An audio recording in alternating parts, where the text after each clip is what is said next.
A proud day for this country. How could it be a proud day when a man who was not elected by the people becomes President of the United States? How does that happen? Michael Moore just dropped a tantrum tornado-level truth bomb on Trump Live on TV, and the former president is melting down faster than a cuff emoji in a Cayman Islands account sauna. Moore's no-holds-barred roast dissected Trump's policies, scams, and spray-tan delusions with the precision of a Groundhog Day villain who's seen this movie too many times. Trump's meltdown, a Jurassic Park-style disaster, exposed his "I alone can fix it" act, golf course bankruptcies, an obsession with elections, like a toddler who just realized his cuff poster isn't scaring anyone. Your Cayman Islands account is the only thing successful. Moore roared, while Trump's MAGA allies clung to his "I'm not a crook" face. Late-night hosts had a field day. Moore's outro scalpel roasted Trump's tantrum tornado, and the internet lost it. "Your presidency is a scam, Trump," he said, while Trump claimed to be the victim. The tragedy: Trump's ego now peaks at Groundhog Day chaos, rage tweeting that Michael Moore's a Marxist while his golf course files for bankruptcy again. Moore's jackass-flavored exposé hit harder than a cuff emoji dropped on a marble floor. They really believe that normal Americans want to hear that we don't like immigrants. We are immigrants. We are the children, grandchildren, and great-grandchildren of immigrants, unless you are African American or among the First Peoples.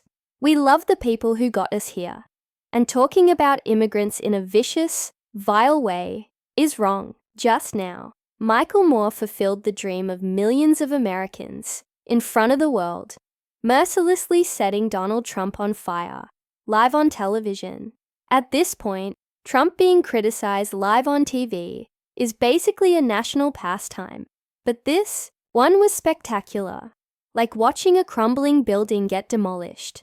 It might feel good for a day, maybe a week, possibly a month. Then, like the Brits who voted to leave Europe and later regretted it, reality kicks in. Michael Moore has been foretelling events for years, a kind of political Nostradamus with a baseball cap who's passionate about exposing corruption. You knew it would be good when he went after Trump again, and it was. Spoiler alert, the majority of Americans don't want divisiveness or threats of violence. We can disagree, but that's where it ends. Trump has called himself a stable genius and business genius. Though his hair looks like it's trying to escape his head, he doesn't take criticism well. He reacts like a toddler told no. You could practically hear the outraged tweeting as Moore attacked him with logic, facts, and humor. Like a late-night infomercial, Moore outlined Trump's biggest failures, never-ending court cases, the fall of his alleged billionaire empire, and more. Trump, who loves buffets until they're full of subpoenas, wasn't ready for this one. Nothing says, "Great businessman," like bankrupt casinos, a fraudulent university, and a failed steak brand in America. Let's start with the obvious train wreck: Trump's business empire, the financial equivalent of a reality show. Even with red meat, something Americans love, he couldn't make it work. That's like opening a pizza place in New York and failing because no one's interested. Trump is a big believer in capitalism and free enterprise, the very mindset that's driven things into the ground, the belief that you can just do whatever you want. It doesn't seem to matter to him who gets hurt, and I don't really see him changing. But I think he knows he's on TV. He understands performance. He knows what to say and how to make an appeal. You might call it insincere or calculated. I prefer not to use harsh language, but it seems like his political career is his next focus, like a long slow-motion car crash that keeps getting worse. You'd think he might step back after losing an election, being impeached twice, and being involved in one of the most controversial events in recent American political history. But doing so would require a level of self-awareness that Donald J. Trump may not possess. He doesn't seem to take hints. If anything, he acts as though the country is asking for his return, even as many signal otherwise. Expecting Trump to bow out quietly is like expecting his most committed supporters to embrace a fully objective, fact-based historical review. It just isn't likely to happen. He understands how to appeal to a portion of the public that may feel neglected, frustrated, or misinformed.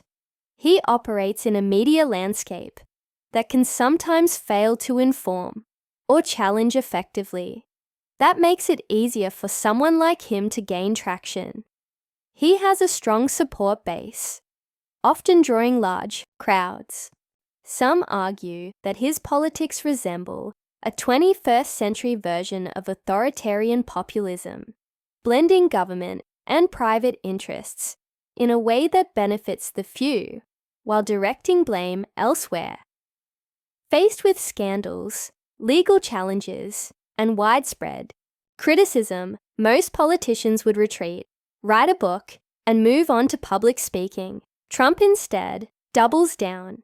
He portrays himself as a victim of conspiracies involving the so-called deep state, political opponents, and sometimes even adds dramatic flair. By invoking historic figures, he has brought conspiracy theories, grievance, and alternative narratives into mainstream political discourse.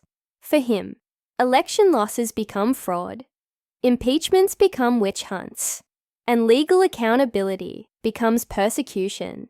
Losing is never his fault. In his view, the system is always working against him. His legal issues are growing. Criminal charges, civil lawsuits, investigations. These seem to only increase his public defiance.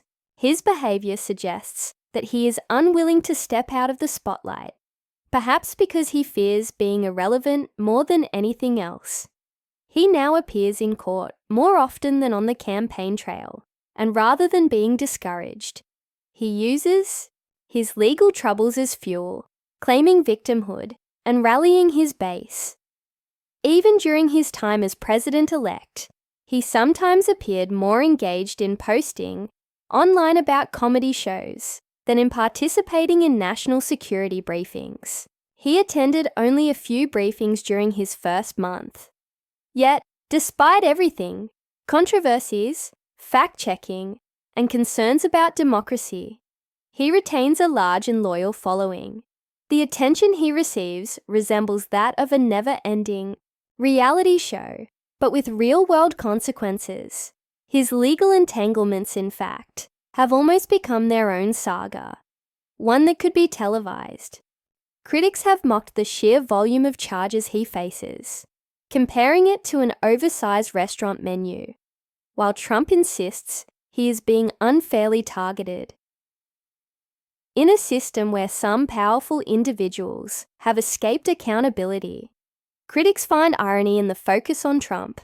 He sees himself as singled out, but avoiding legal consequences indefinitely is rare, especially for someone accused of misusing funds, underpaying workers, and engaging in questionable practices over many years. It's likely his legal team is always on high alert. Still, he continues to claim the courts are biased, as though he's randomly selected for legal scrutiny. But breaking the law, mishandling money, and avoiding responsibility tend to catch up eventually. Even in Monopoly, you can land in jail.